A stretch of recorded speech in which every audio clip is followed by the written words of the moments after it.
নেপালের জলবিদ্যুতের জন্য দক্ষিণ এশীয় গ্রিড তৈরির প্রস্তাব প্রধান উপদেষ্টার। ক্লাইমেট সামিটে পৃথিবী রক্ষায় কার্বন মুক্ত জীবনধারা গড়ার আহ্বান।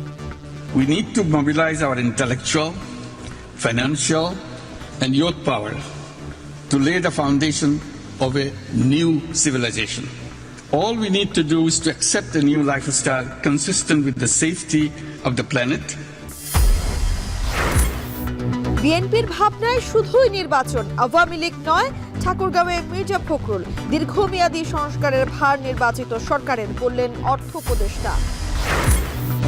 শেখ মুজিবকে জাতির পিতা বলা সংবিধানের সঙ্গে সাংঘর্ষিক, পঞ্চদশ সংশোধনী বাতিলের শুনানিতে অ্যাটর্নি জেনারেল। রাজধানীতে নতুন উদ্যোগে চালু হচ্ছে নগর পরিবহন। এক কোম্পানিতেই চলবে সব বাস, থাকবে র্যাপিড পাসের সুবিধা।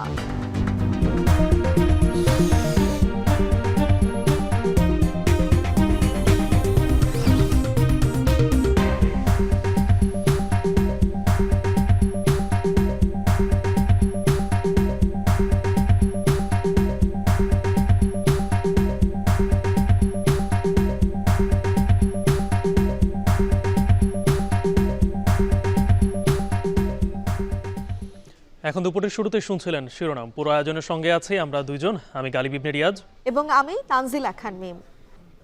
শুরুতেই জলবায়ু সম্মেলনের খবর।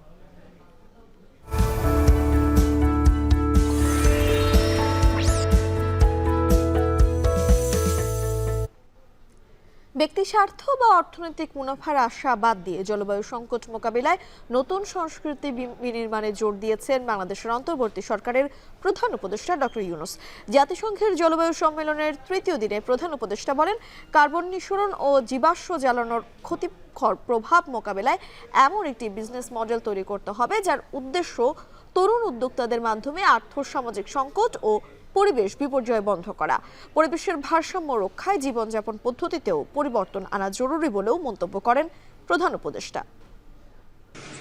We need to mobilize our intellectual, financial and youth power to lay the foundation of a new civilization, a self-preserving and self-reinforcing civilization. In order to survive, we need to create another civilization, another culture, a counterculture which is based on a different lifestyle. It will be based on zero waste. It will limit consumption to essential needs, leaving no residual waste. Safety of environment needs a new lifestyle. That lifestyle would not be imposed. It will be a choice.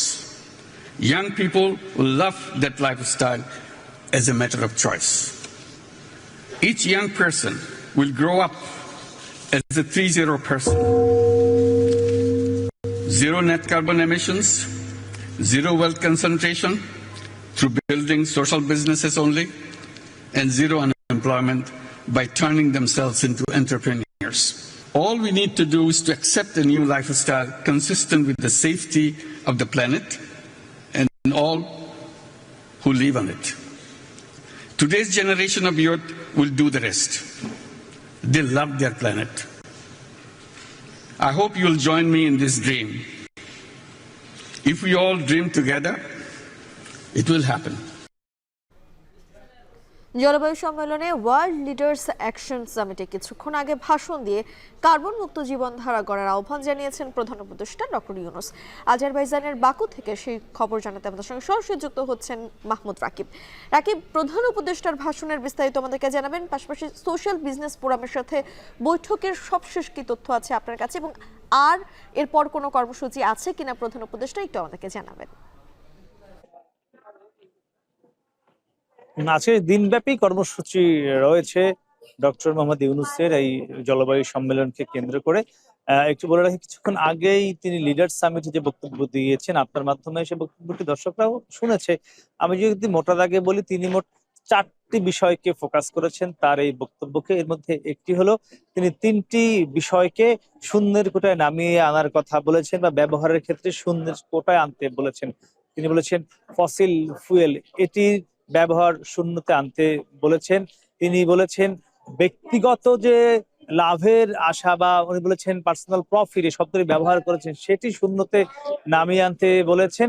একই সঙ্গে তিনি বলেছেন পরিবেশের বিরুদ্ধে যা যা আছে বিভিন্ন জ্বালানি সেগুলো সবকিছু শূন্যের কোটায় নামিয়ে আনতে হবে। এটি হলো আজকে তিনি নতুন করে 3টি শূন্যের কথা বলেছেন।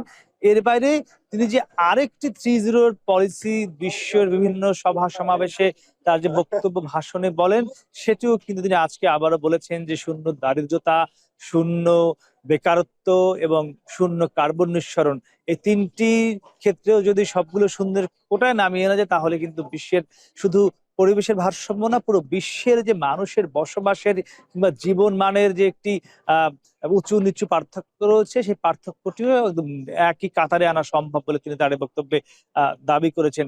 আর আজকের এই ওয়ার্ল্ড যে লিডার্স সামিটের ভাষণে তিনি আরেকটি নতুন বিশ্বের কাছে আবেদন করেছেন বা নিবেদন করেছেন বা বিশ্বের কাছে তিনি নতুন দাবি তুলেছেন সেটি হলো আমাদের যে মানুষের জীবন যাত্রা তিনি এটির পরিবর্তন চেয়েছেন। তিনি বলেছেন যে এই পুরো বিশ্ববাসী এখন যে স্টাইলে জীবন বা এখন যেভাবে জীবন মান পরিচালনা করছে এটি হলো পরিবেশের বিরুদ্ধে গিয়ে সকলে জীবন মান পরিচালনা করছে। তিনি এখান থেকে বের হয়ে এসে পুরো বিশ্বকে এই জীবনমান পরিবর্তনের আহ্বান জানিয়েছেন এবং এই জীবনমান পরিবর্তনের জন্য সর্বাগ্রে ভূমিকা রাখবার জন্য তিনি যুব সমাজকে এগিয়ে আসতে বলেছেন। তিনি বলছেন যদি যুবকরা এগিয়ে আসে তাহলে পুরো বিশ্বের যে এখন জীবনমান যেভাবে চলছে এখান থেকে বের হওয়া সম্ভব। একই সঙ্গে তিনি আরেকটি বিষয় বারবারই তার বক্তব্য কিন্তু তুলে ধরছেন। তিনি বলছেন যদিও আজকের তার যে বক্তব্য সেখানে এই বিষয়টি অতটা জোরালো ছিল না, যেটা কিন্তু পরিবেশবিদরা বারবার বলছিলেন যে লস অ্যান্ড ড্যামেজের আওতায় যে ক্ষতিপূরণ দেবার বিষয়টি ক্ষতিগ্রস্ত দেশগুলোকে, এটি আপনি জানেন যে 2023 সালের যে COP28 হয়েছিল দুবাইতে, সেখানে বলা হয়েছিল পুরো বিশ্বের যে ক্ষতিগ্রস্ত দেশগুলোর ক্ষতিপূরণ দেবার জন্য প্রায় 100 বিলিয়ন মার্কিন ডলার প্রয়োজন। কিন্তু এখন এই 2024 সালের আজারবাইজানে এসে কিন্তু সেই যে চাহিদাটি ক্ষতিগ্রস্ত দেশগুলোকে ক্ষতিপূরণ দেওয়ার জন্য, যারা জলবায়ু পরিবর্তনের কারণে ক্ষতিগ্রস্ত হচ্ছে বাংলাদেশ সহ প্রায় 60টি দেশ, তাদের জন্য এই চাহিদাটা কিন্তু এখন 1 ট্রিলিয়ন মার্কিন ডলারে গিয়ে পৌঁছেছে। অর্থাৎ যদি ক্ষতিগ্রস্ত দেশগুলোকে ক্ষতিপূরণ দিতে চায় উন্নত রাষ্ট্রগুলো এই কপের মাধ্যমে, তাহলে সেখানে কমপক্ষে 1 ট্রিলিয়ন মার্কিন ডলার লাগবে। তো সে বিষয়টিও আরো সুনির্দিষ্টভাবে কিন্তু পরিবেশবিদরা প্রত্যাশা করেছিলেন। তো সেটিও আরো আজকে যে বেশ কয়েকটি তার সাইড ইভেন্ট রয়েছে, বিভিন্ন দেশের সঙ্গে কয়েকটি বৈঠক রয়েছে, একই সঙ্গে জাতিসংঘের যে মহাসচিব অ্যান্টনিও গুতেরেস তার সঙ্গেও তার একটি দ্বিপাক্ষিক বৈঠক রয়েছে। তো সব মিলিয়ে সেখানে হয়তো তার এই বক্তব্যগুলো উঠে আসবে। আমরা দেখেছি তিনি 3 মিনিটের একটি ভাষণ দিয়েছেন। ভাষণটি কিন্তু খুবই গোছালো এবং খুব পয়েন্ট আকারে অনেকগুলো বিষয় উঠে এসেছে। এখন দেখা যাক সেই ভাষণটিকে বিবেচনায় নিয়ে বিশ্ব নেতারা কতটুকু এই পরিবেশের রক্ষায়, জলবায়ু পরিবর্তনের ফলে যে পুরো পৃথিবীর বিভিন্ন যে দেশগুলো রয়েছে, উপকূলীয় অঞ্চল দেশ, তারা যে সংকট রয়েছে সে মোকাবেলায় এখন কতটুকু উদ্যোগ নেয় বিশ্ব নেতারা, সেটি এখন দেখবার বিষয়। নিমতা, আমার কাছে এই ছিল সবশেষ। জলবায়ু সম্মেলনের সবশেষ খবর জানাচ্ছিলেন সহকর্মী Mahmud Rakib.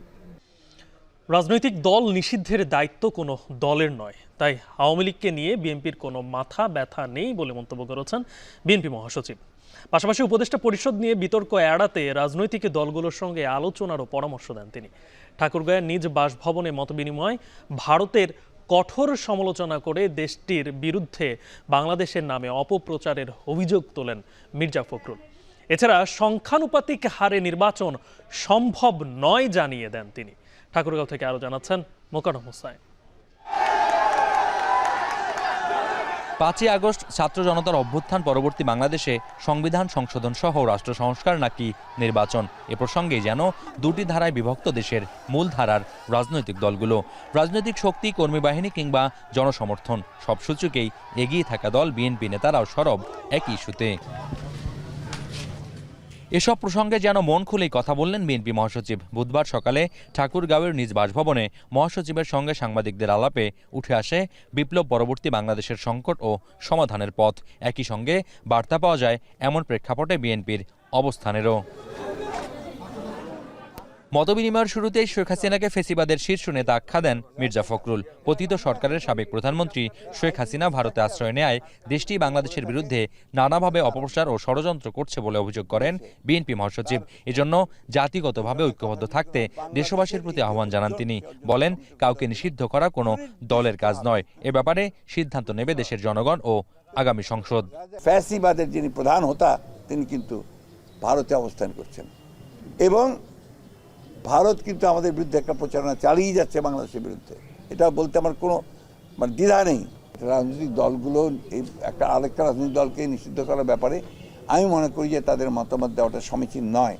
The people will decide যে কে রাজনীতি করবে কে করবে না, and through election. Awami League নিষিদ্ধ করার প্রসঙ্গ নিয়ে বিএনপির অবস্থান উঠে আসে মহাসচিবের বক্তব্যে। তিনি বলেন, আওয়ামী লীগ নিয়ে বিএনপির কোনো মাথা ব্যথা নেই। এ সময় উপদেষ্টা নিয়োগের বিষয়ে সরকারকে আরো সতর্ক হওয়া উচিত বলে মন্তব্য করেন তিনি। আমাদের আওয়ামী লীগের আগামী নির্বাচন নিয়ে কোনো চিন্তা নাই, আমাদের চিন্তা হচ্ছে আগামী নির্বাচন নিয়ে। সেটাই আমরা এখন পর্যন্ত নিশ্চিত নই, কারণ বর্তমান যে আপনার অন্তর্বর্তীকালীন সরকার আছে তারা এখন পর্যন্ত নির্বাচনের কোনো রোড ম্যাপ দেয়নি। তাদের প্রধান যে দায়িত্ব সেটা আমরা বারবার করে বলছি যে তাদের সবগুলো সংস্কারে হাত দেওয়া আমরা মনে করি যে খুব বেশি প্রয়োজন নাই। সেটা নির্বাচিত যে পার্লামেন্ট আসবে সেই পার্লামেন্ট সেই কাজগুলো করবে। একই আলোচনায় গণমাধ্যমের এক প্রশ্নের জবাবে জামায়াত সহ কয়েকটি রাজনৈতিক দলের সংখ্যানুপাতিক হারে নির্বাচনের প্রস্তাব নাকচ করে দেন বিএনপি মহাসচিব। মোকাররম হোসাইন, এখন ঠাকুরগাঁও। অন্তর্বর্তী সরকারের স্বল্পমেয়াদী সংস্কারের কাজ চলমান, তবে দীর্ঘমেয়াদী সংস্কার করবে নির্বাচিত সরকার বলে জানিয়েছেন অর্থ উপদেষ্টা ডক্টর সালেহ উদ্দিন আহমেদ। পিকেএসএফ দিবসের অনুষ্ঠানে অংশ নিয়ে তিনি আরও বলেন, সংস্কারের মাধ্যমে পরবর্তী সরকারের জন্য একটি ফুটপ্রিন্ট করে দিতে চায় বর্তমান সরকার। এ সময় অর্থ উপদেষ্টা বলেন, দ্রব্যমূল্য কমানো শুধু মন্ত্রণালয়ের কাজ না, সবার সম্মিলিত প্রচেষ্টা প্রয়োজন। জনগণের সমালোচনা সত্ত্বেও অন্তর্বর্তী সরকার দায়িত্ব পালন করে যাচ্ছে বলেও মন্তব্য করেন তিনি।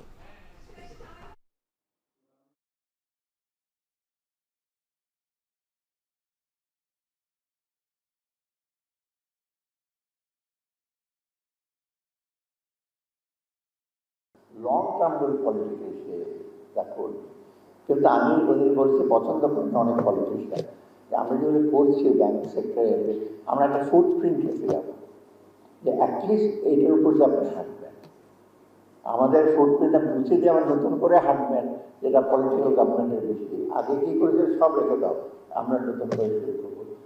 ডেট ওয়েট লস, সমস্ত ইনভেস্টমেন্টগুলো নষ্ট হয়। আমরা বলেছি এক পলিটিশিয়ান বলেছেন ঠিক দেখি আমরা না, আপনারা আমাদের ফুটপ্রিন্টটা অ্যাভয়েড করতে পারবেন না, কারণ আমরা যেটা করবো জনগণের ভালোর জন্য, জনগণই আপনাদের চাপ দেবে, আমরা আমাদের কিছু করবো না, কারণ মানুষই করবো। এটা ওনারা করেছিলেন ওয়ার্ডিং কমিশন। উত্তরা পশ্চিম থানার বৈদেশিক মুদ্রা নিয়ন্ত্রণ আইনের মামলায় সাবেক মন্ত্রী আব্দুস শহীদ ও সাবেক অতিরিক্ত সচিব আমজাদ হোসেনকে 3 দিন করে রিমান্ড মঞ্জুর করেছেন আদালত। এছাড়া উত্তরা পূর্ব থানার একটি হত্যা মামলায় সাবেক মেয়র আতিকুল ইসলামকেও 5 দিনের রিমান্ড দেন আদালত। বুধবার তাদের এই রিমান্ড আদেশ দেন ঢাকা মেট্রোপলিটন ম্যাজিস্ট্রেট ফারজানা শাকিল সুমু চৌধুরীর আদালত। রাব্বি হোসেনের প্রতিবেদন। ছাত্র জনতার অভ্যুত্থানে পতন ঘটে কর্তৃত্ববাদী শেখ হাসিনা সরকারের 16 বছরের শাসনামল। এরপরই আত্মগোপনে চলে যাওয়া সাবেক মন্ত্রী, এমপি, আমলাদের বাসায় অভিযান চালায় আইন শৃঙ্খলা বাহিনী। গেল 30 অক্টোবর সাবেক কৃষিমন্ত্রী আব্দুস শহীদের বাসায় অভিযান চালিয়ে গ্রেপ্তার করা হয় তাকে। সে সময় তার বাসা থেকে 3 কোটি টাকা, 85 ভরি স্বর্ণালংকার ও বিপুল পরিমাণ বৈদেশিক মুদ্রা জব্দ করে যৌথ বাহিনী। গেল 5 নভেম্বর অভিযান চালিয়ে উত্তরার বাসা থেকে গ্রেপ্তার করা হয় পল্লী উন্নয়ন ও সমবায় মন্ত্রণালয়ের সাবেক অতিরিক্ত সচিব আমজাদ হোসেন ও তার ছেলেকে। তার বাসা থেকে জব্দ করা হয় 1 কোটি টাকা, 11টি আইফোন ও অবৈধভাবে বাসায় রাখা বিপুল পরিমাণ বৈদেশিক মুদ্রা। বুধবার সাবেক মন্ত্রী আব্দুস শহীদ ও সাবেক অতিরিক্ত সচিব আমজাদকে হাজির করা হয় ঢাকার আদালতে। পরে উত্তরা পশ্চিম থানার বৈদেশিক মুদ্রা নিয়ন্ত্রণ আইনের মামলায় 2 জনকে 3 দিন করে রিমান্ড মঞ্জুর করেছেন আদালত। আইন প্রয়োগকারী সংস্থা সেগুলো খতিয়ে দেখছে, আস্তে আস্তে তাদেরকে ধরছে, যেখানে তাদের টাকা পাওয়া যাচ্ছে তাদেরকে আইনের আওতায় নিয়ে আসছে এবং রিমান্ডে নিয়ে তাদেরকে জিজ্ঞাসাবাদ করা হচ্ছে এবং অনেকে এগুলি আরও বেরিয়ে আসছে, সেই জন্যই রিমান্ড চাওয়া হচ্ছে। নগদ টাকার বিষয়ে তারা বলছে যে আমরা এইভাবে আমরা টাকাগুলো সংগ্রহ করেছি, কিন্তু তারা কোনো কাগজপত্র বৈধ কাগজপত্র দেখাতে পারেনি। 12,000 টাকা ডলারের সমমূল্যের টাকা নিয়ে উনি বিদেশে প্রত্যাগমন করতে পারেন, আসতে পারেন, যাইতে পারেন। যেহেতু $10,000 পর্যন্ত হয় না, সে কারণে এইটা ফরেন এক্সচেঞ্জ অ্যাক্টে এই মামলা চলতে পারে না। এছাড়া উত্তরা পূর্ব থানার একটি হত্যা মামলায় সাবেক মেয়র আতিকুল ইসলামের 5 দিন ও একই থানার আরেকটি হত্যা মামলায় অ্যাডভোকেট মমতাজউদ্দিন আহমেদ মেহেদীর 3 দিনের রিমান্ড মঞ্জুর করেন আদালত। উত্তরের মেয়র আতিকুল ইসলাম, তাকে উত্তরা পূর্ব 3/9/24 এটা একটি হত্যা মামলা। এই মামলায় তার বিরুদ্ধে 5 দিন রিমান্ড মঞ্জুর করা হয়। এবং উত্তরা পশ্চিম 10/10/24 এটা একটি হত্যা মামলা। এই মামলায় আওয়ামী লীগের সাবেক কার্যকরী কমিটির সদস্য মমতাজউদ্দিন আহমেদ মেহেদী, তাকে 3 দিন রিমান্ড মঞ্জুর করা হয়। এই আসামিরা উপরোক্ত ঘটনার সাথে কোনো সম্পৃক্ত না এবং জড়িত না। এই মামলাগুলি যে সম্পৃক্ত করা হচ্ছে, যা মানবাধিকারের প্রশ্ন লঙ্ঘন এবং সংবিধানের লঙ্ঘন, এবং শুধু সাবেক সরকারের মন্ত্রী ছিলাম, এমপি ছিলাম, মেয়র ছিলাম, সেই কারণেই আমাদেরকে এই মামলায় সম্পৃক্ত করা হচ্ছে। এবং এদিন মোহাম্মদপুর থানার একাধিক মামলায় সাবেক মন্ত্রী হাসানুল হক ইনু, সাবেক এমপি সাদিক খান ও সাবেক কাউন্সিলর সলিমুল্লাহ সলুকে গ্রেপ্তার দেখানো হয়। রাব্বি হোসেন, এখন, ঢাকা। মুক্তিযুদ্ধে শেখ মুজিবের অবদানকে কেউ অস্বীকার করে না, কিন্তু তাকে জাতির পিতা বলা সংবিধানের সঙ্গে সাংঘর্ষিক বলে মন্তব্য করেছেন অ্যাটর্নি জেনারেল মোহাম্মদ আসাদুজ্জামান। সংবিধানের ৫৫ সংশোধনী বাতিলের শুনানিতে কথা বলেন তিনি। বুধবার বিচারপতি ফারাহ মাহবুব ও বিচারপতি দেবাশিস রায় চৌধুরীর হাইকোর্ট বেঞ্চে ৫ম দিনের শুনানিতে অ্যাটর্নি জেনারেল বলেন, মুক্তিযুদ্ধের চেতনা মানে এই নয় যে শত শত মানুষকে গুম করা, হত্যা করা কিংবা গায়েবী মামলা দেয়া। আওয়ামী লীগ সরকার গণতন্ত্রের নামে জনগণের সঙ্গে প্রতারণা করেছে বলেও আদালতের শুনানিতে তুলে ধরেন তিনি। তত্ত্বাবধায়ক সরকার বিলোপ করে সংবিধানের ৫৫ সংশোধনী বাতিলের রুলের শুনানিতে রাষ্ট্রপক্ষে আজ অ্যাটর্নি জেনারেল অংশ নেন। এর আগে বিএনপি, জামায়াত ও সুশাসনের জন্য নাগরিক সুজনের আইনজীবী শুনানি করেন।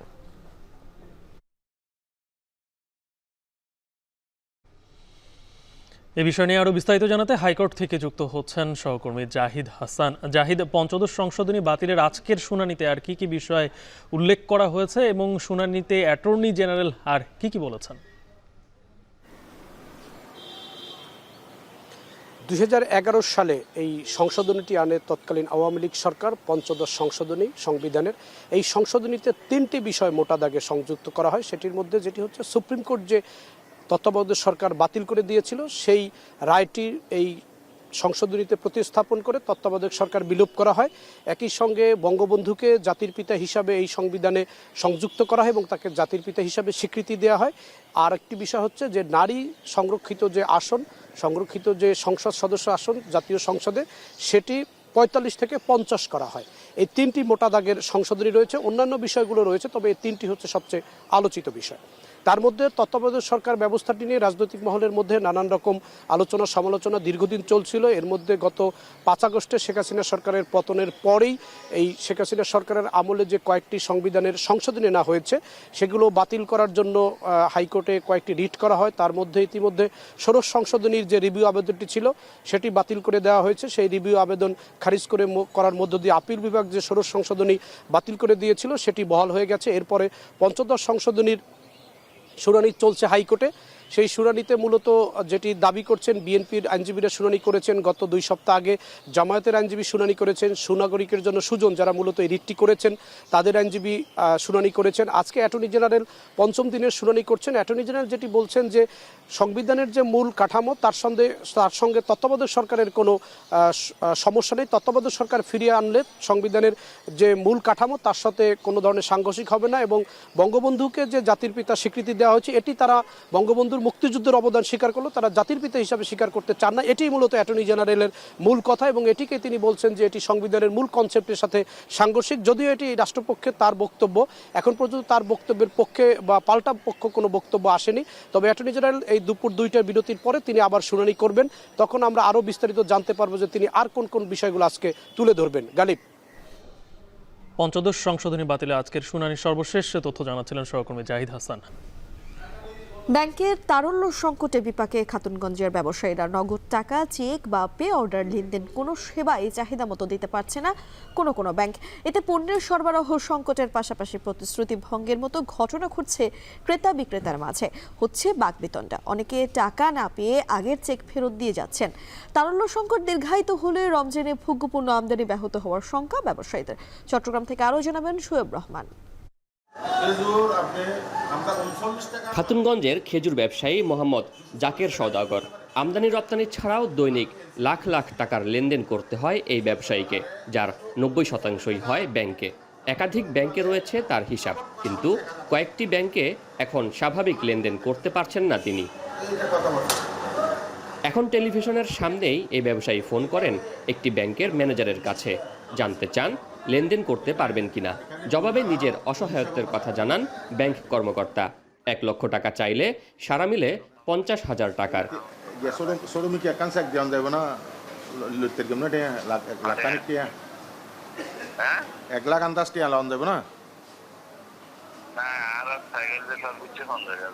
ব্যাংকের সাথে স্বাভাবিক লেনদেন করতে না পারায় বিপাকে পড়ছেন তার মতো হাজার হাজার ভোগ্যপণ্য ব্যবসায়ী। আটকে থাকছে মূলধন, বাকবিতণ্ডা আর বিশ্বাসভঙ্গ হচ্ছে ক্রেতা বিক্রেতার। সময় মতো পণ্য ক্রয়ও সম্ভব হচ্ছে না বলে দাবি ব্যবসায়ীদের। যেহেতু আমার টাকা আটকে রয়েছে, ওটা নিতে পারছি না।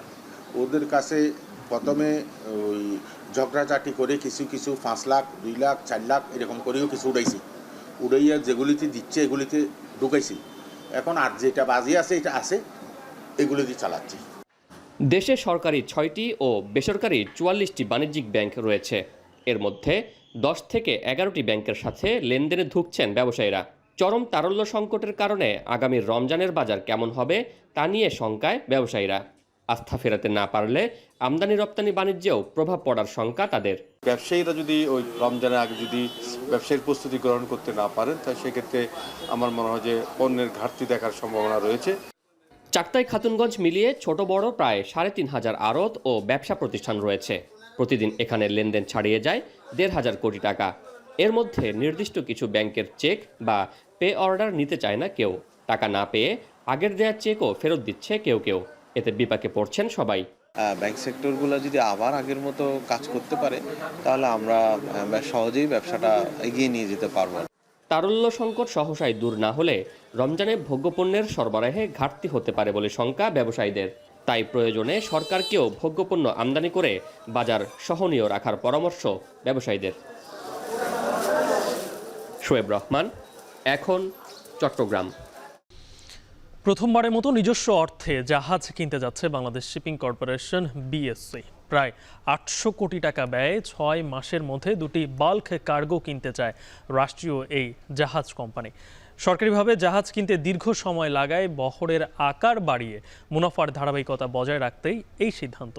আরও জানাচ্ছেন হাজিরা শিউলি। একসময় সর্বোচ্চ জাতীয় পতাকাবাহী জাহাজের মালিক ছিল বাংলাদেশ শিপিং কর্পোরেশন। 90-এর দশকে প্রতিষ্ঠানটি 34টি জাহাজে থাকলেও ক্রমাগত লোকসান, অনিয়ম ও দূরদর্শিতার অভাবে কমে আসে সেই সংখ্যা। যদিও অন্যদিকে বড় হয়েছে বিভিন্ন শিল্প গ্রুপের জাহাজের বহর। তবে 2017-18 সালে নতুন 6টি জাহাজ পেয়ে প্রাণ ফিরে পায় বিএসসি, ফিরে আসে লাভের ধারায়। যদিও ইউক্রেন রাশিয়া যুদ্ধে ক্ষেপণাস্ত্র নিক্ষেপে বাংলার সমৃদ্ধি নামের একটি জাহাজ হারায় প্রতিষ্ঠানটি। এছাড়া সবশেষ অগ্নি দুর্ঘটনার পর থেকে পরিত্যক্ত অবস্থায় পড়ে আছে 37 বছরের পুরনো 2টি ওয়েল ট্যাঙ্কার বাংলা জ্যোতি ও সৌরভ। বর্তমানে মাত্র 5টি জাহাজ আছে প্রতিষ্ঠানটির। 2018 সালে G2G ভিত্তিতে চীন থেকে 4টি জাহাজ কেনার প্রক্রিয়া শুরু হলেও এখনও ঋণ চুক্তি হয়নি। এ অবস্থায় সক্ষমতা বাড়াতে নিজস্ব অর্থেই জাহাজ কেনার সিদ্ধান্ত নিয়েছে প্রতিষ্ঠানটি। লোকসানের ঝুঁকি না থাকায় 55 থেকে 66 হাজার টন ধারণ ক্ষমতার 2টি বাল্ক কার্গো জাহাজ কিনবে শিপিং কর্পোরেশন। সম্ভাব্য ব্যয় ধরা হয়েছে 750 থেকে 800 কোটি টাকা। আমাদের স্টাফ টার্গেট অনুসারে আমরা এই মুহূর্তে 2টা বাল্ক ক্যারিয়ার 55,000 থেকে 66,000 মেট্রিক টন মধ্যে আমরা কিনতে যাচ্ছি এবং প্রুভেন ডিজাইন। দ্রুত জাহাজ সংগ্রহ করতে সম্পূর্ণ নতুন না কিনে 5 বছরের পুরানো বা বিশ্বের বিভিন্ন শিপইয়ার্ডে বিক্রির জন্য প্রস্তুত আছে এমন জাহাজ কেনার কথা ভাবছে প্রতিষ্ঠানটি। 6 মাসে ক্রয়ের প্রক্রিয়া চূড়ান্ত করার টার্গেট কর্তৃপক্ষের। সাকসেসফুলি ওয়ার্ল্ডের সব মার্কেট এবং ওয়ার্ল্ডের আমাদের মেরিটাইম সেক্টরে যে ইন্সপেকশনগুলো হয় সেই ইন্সপেকশনে কোয়ালিফাই করতে হবে এবং যে কোনো পোর্টে যাওয়ার জন্য আমাদের যেন সক্ষমতা থাকে সেই ফ্যাক্টরগুলো বিবেচনা করে আমরা এখন সারা ওয়ার্ল্ড মার্কেট আমরা একটা স্টাডি করছি। বর্তমানে পর্যাপ্ত দেশীয় জাহাজ না থাকায় পণ্য পরিবহনে বছরে প্রায় 1 লাখ কোটি টাকার বেশি বৈদেশিক মুদ্রা চলে যাচ্ছে বাইরে।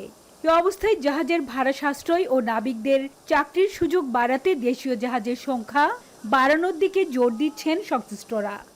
নিজস্ব ফ্ল্যাগ থাকলে আপনি যতগুলি মেরিন একাডেমি করছেন এই ছেলেগুলিকে আপনি ট্রেন করে একটা সার্টিফিকেট দিয়ে আপনি গ্লোবাল মার্কেটে ছাড়তে পারবেন, তাহলে আপনি ফরেন কারেন্সি আসতে থাকবে। এটা হলো গ্লোবাল পলিসি। সরকারি বেসরকারি মিলিয়ে বর্তমানে দেশীয় পতাকাবাহী জাহাজের সংখ্যা 103টি। জাহাজ ব্যবসা লাভজনক হওয়ায় বড় বড় শিল্প গ্রুপ জাহাজের বহর বাড়াচ্ছে। সর্বশেষ 2023-24 অর্থ বছরে বাংলাদেশ শিপিং কর্পোরেশন 53 বছরে সর্বোচ্চ 250 কোটি টাকা মুনাফা করেছে। হাজারা শিউলি, এখন চট্টগ্রাম। বিদ্যুৎ নিয়ে ভারতের আদানি গ্রুপের সঙ্গে সব চুক্তি বাতিলের নির্দেশনা চেয়ে হাইকোর্টে রিট করা হয়েছে। হাইকোর্টের সংশ্লিষ্ট শাখায় ব্যারিস্টার এম কাইয়ুম জনস্বার্থে এই রিট দায়ের করেন। বিচারপতি ফারাহ মাহবুব ও বিচারপতি দেবাশিস রায় চৌধুরীর হাইকোর্ট বেঞ্চে এই রিট আবেদনটির ওপর শুনানি হবে। এর আগে গত 6 নভেম্বর বিদ্যুৎ নিয়ে ভারতের আদানি গ্রুপের সঙ্গে সব চুক্তি বাতিল চেয়ে সরকারকে লিগ্যাল নোটিশ পাঠানো হয়। বিদ্যুৎ বিভাগের নির্দেশনায় আদানির সঙ্গে তাড়াহুড়ো করে 2017 সালে বিদ্যুৎ ক্রয় চুক্তি হয়। ওই সময় দেশে আমদানি করা কয়লা নির্ভর কোনো বিদ্যুৎ কেন্দ্র চালু হয়নি। এসব চুক্তির একটি 2017 সালে আদানির সঙ্গে করা 25 বছর মেয়াদী বিদ্যুৎ ক্রয় চুক্তি। ভারতের পূর্বাঞ্চলীয় রাজ্য ঝাড়খণ্ডে আদানির 1600 মেগাওয়াটের বিদ্যুৎ কেন্দ্র থেকে মূলত বাংলাদেশে বিদ্যুৎ সরবরাহ করা হচ্ছে।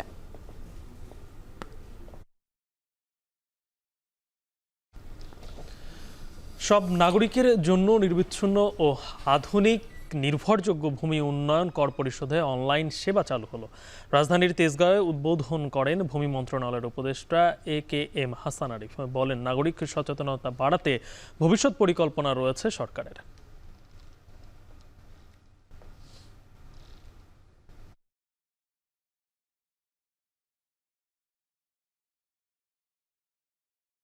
ঢাকা শহর বুকে বসে যেটা শহর এবং রাজধানী, সেখানেও যদি এই অবস্থা হয় তাহলে বোঝা যাচ্ছে যে এখানে একটা গ্যাপ আছে, যে ট্যাক্স পেয়ার এবং ট্যাক্স কালেক্টরের মধ্যে একটা কমিউনিকেশন গ্যাপ হয়ে যাচ্ছে।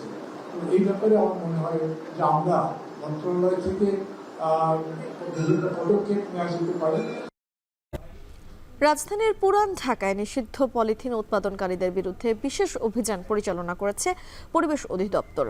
বুধবার সকালে চকবাজারের কামালবাগ এলাকায় যৌথ বাহিনীকে সঙ্গে নিয়ে এই অভিযান শুরু হয়। এ সময় একটি কারখানা সিলগালা করা হয় এবং বিপুল পরিমাণ পলিথিন জব্দ করা হয়। এছাড়াও কারখানাটির বিদ্যুৎ সংযোগ বিচ্ছিন্ন করা হয়।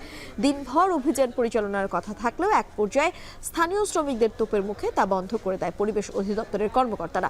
পরে স্থান ত্যাগ করে অভিযানিক দল। কারখানাগুলো যেহেতু অবৈধ, এদের কোনো ছাড়পত্র নাই, কোনো কিছু নাই, আমাদের দৃষ্টিতে এটা অবৈধ কারখানা এবং আমরা তাদেরকে ব্যাপকভাবে এর আগেও সচেতন করেছি। 1 নভেম্বর থেকে নিষিদ্ধ, 30 নভেম্বর পর্যন্ত আমরা এসে তাদেরকে বুঝিয়ে গেছি। তো 1 নভেম্বর থেকে তারা এই উৎপাদন প্রতিষ্ঠানগুলো বন্ধ রাখে। তারপরেও আমরা দেখতে পাচ্ছি যে তারা আমাদের মুভমেন্ট জানতে পেরে কিন্তু তালা লাগিয়ে চলে গিয়েছে। তো আমরা আজকে যে মালামালগুলো আমাদেরকে নিয়ে যাওয়া সম্ভব সেগুলো আমরা নিয়ে যাচ্ছি এবং পাশাপাশি আমরা বিদ্যুৎ সংযোগ বিচ্ছিন্ন করে যাচ্ছি যাতে পরবর্তীতে কার্যক্রম চালাতে না পারে। এই মুহূর্তে বিশ্বের সবচেয়ে দূষিত বায়ুর শহরের তালিকার শীর্ষে ভারতের রাজধানী। টানা 15 দিন ধরে বিপজ্জনক অবস্থায় শহরটির বায়ুর মান। রানওয়েতে দৃষ্টিসীমা কমে যাওয়ায় 10টির বেশি ফ্লাইট ঘুরিয়ে দেওয়া হয়েছে। এদিকে তীব্র বায়ু দূষণে লাহোরে 1 সপ্তাহের জন্য উন্মুক্ত স্থানে জনসমাগম নিষিদ্ধ করা হয়। শ্বাস প্রশ্বাসজনিত সমস্যা নিয়ে বহু মানুষ ভর্তি হাসপাতালে। নাফিয়া আরমান মননের প্রতিবেদন। দিল্লি গেট কিংবা রাষ্ট্রপতি ভবন ভারতের রাজধানীর সব প্রান্তের চিত্রই এমন ঝাপসা ও ধোঁয়াচ্ছন্ন। দীপাবলির পর থেকেই বিষাক্ত বায়ুতে সয়লাব নয়াদিল্লির আকাশ।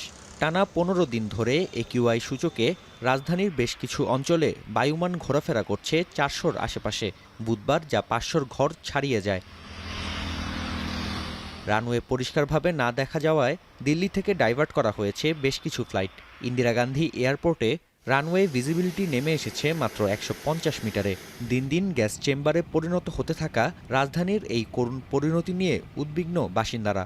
इसी समय के टाइम पीरियड के आसपास देखा जाता है कि पॉल्यूशन इतना ज़्यादा हो चुका है।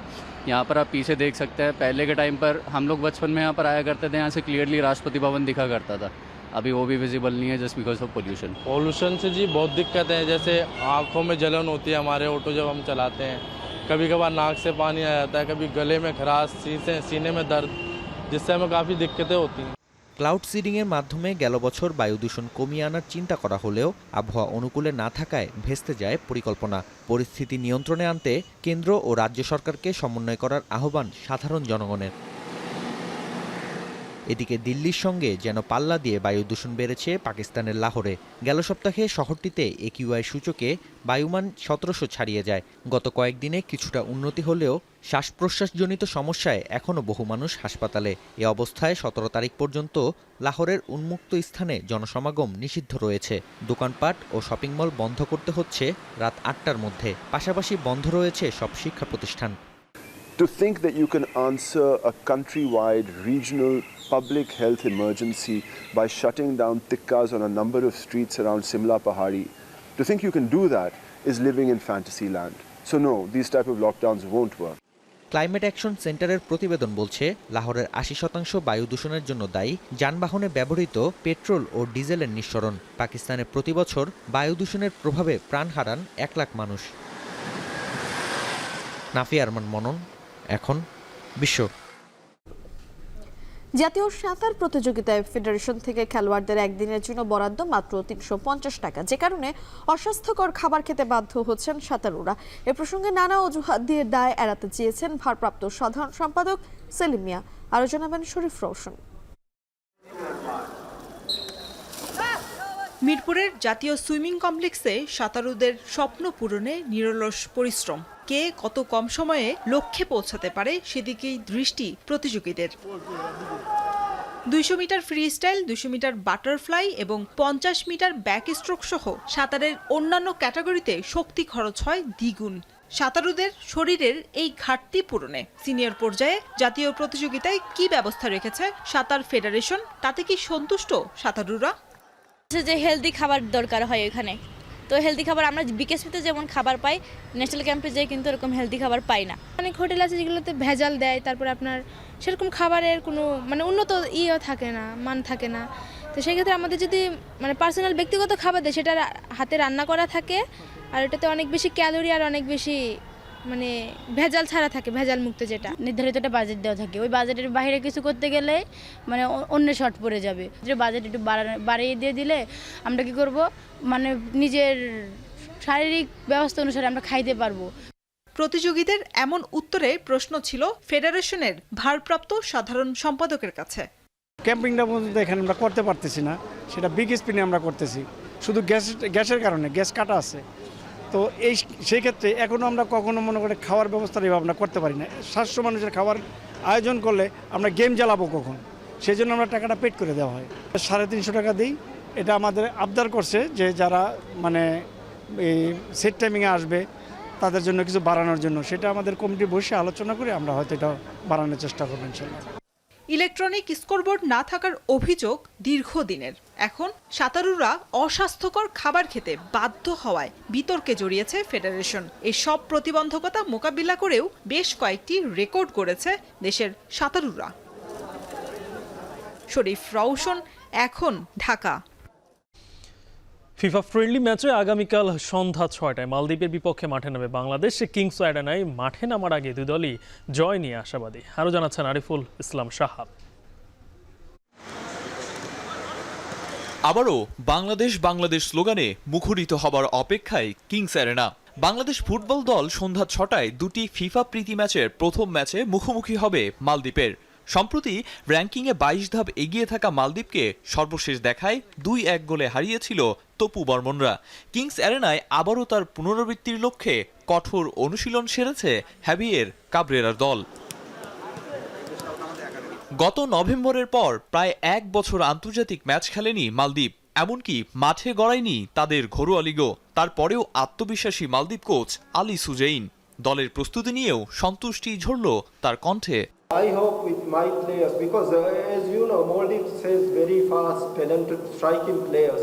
So with these players, still we can do something. সবশেষ 5 ম্যাচে 1 জয় কিংবা সবশেষ 8 ম্যাচে মাত্র একবার প্রতিপক্ষের জালে লক্ষ্যভেদ তপু বর্মনদের সামর্থ্যকে প্রশ্নবিদ্ধ করছে। তবে মাঠেই নিজেদের প্রমাণ করে বছরের শেষটা জয় দিয়েই রাঙাতে চান বাংলাদেশ অধিনায়ক। আমরা লাস্ট 8টা ম্যাচে না অনেক দিন যাবত ধরে এরকম প্রবলেম হচ্ছে, এটা আমাদের মাথায় আছে এবং আমাদের কোচ এবং আমাদের অ্যাসিস্ট্যান্ট কোচ তারা অলরেডি কাজ করেছে ফিনিশিং নিয়ে। তো অবভিয়াসলি এটা কালকে মাঠে দেখতে পারবেন, যেটা আমি আজকে বললাম এটা মুখে বলছি, কালকে হয়তো ম্যাচে দেখতে পারবেন যে আমরা এটা করতে পেরেছি। বাংলাদেশ অধিনায়ক তপু বর্মনের কথা শুনেই বলতে হয়, শেষ ভালো যার সব ভালো তার। বাংলাদেশের ফিনিশিংয়ে বরাবরই নানা সময়ে নানা সমস্যা দেখা গিয়েছে, ম্যাচও হেরে বসেছে শেষ মিনিটে গিয়ে। ফিনিশিংয়ের দুর্বলতা কাটিয়ে কিংস অ্যারেনা থেকে মালদ্বীপের বিপক্ষে জয় চায় বাংলাদেশ। আরিফুল ইসলাম সাহাব, এখন, ঢাকা। শেষ করছে এখন দুপুর। শিরোনামগুলো জানিয়ে দেব আরও একবার। নেপালের জলবিদ্যুতের জন্য দক্ষিণ এশীয় গ্রিড তৈরির প্রস্তাব প্রধান উপদেষ্টার। ক্লাইমেট সামিটে পৃথিবী রক্ষায় কার্বন মুক্ত জীবনধারা গড়ার আহ্বান। We need to mobilize our intellectual, financial and youth power to lay the foundation of a new civilization. All we need to do is to accept a new lifestyle consistent with the safety of the planet. বিএনপির ভাবনায় শুধুই নির্বাচন, আওয়ামী লীগ নয়। ঠাকুরগাঁয়ে মির্জা ফখরুল উপদেষ্টা নিয়ে বিতর্ক এড়াতে আলোচনার আহ্বান।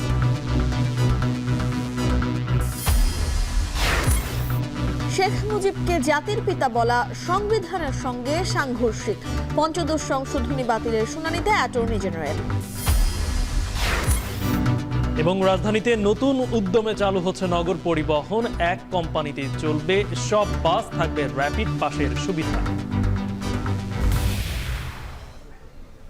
এই ছিল এখন দুপুর। এখন টেলিভিশন ওয়েবসাইটে দেখতে ভিজিট করুন www.ekon.tv। ফেসবুকে চোখ রাখুন facebook.com/tv.ekon, আর ইউটিউবে লাইভ দেখতে ভিজিট করুন youtube.com/c/ekon।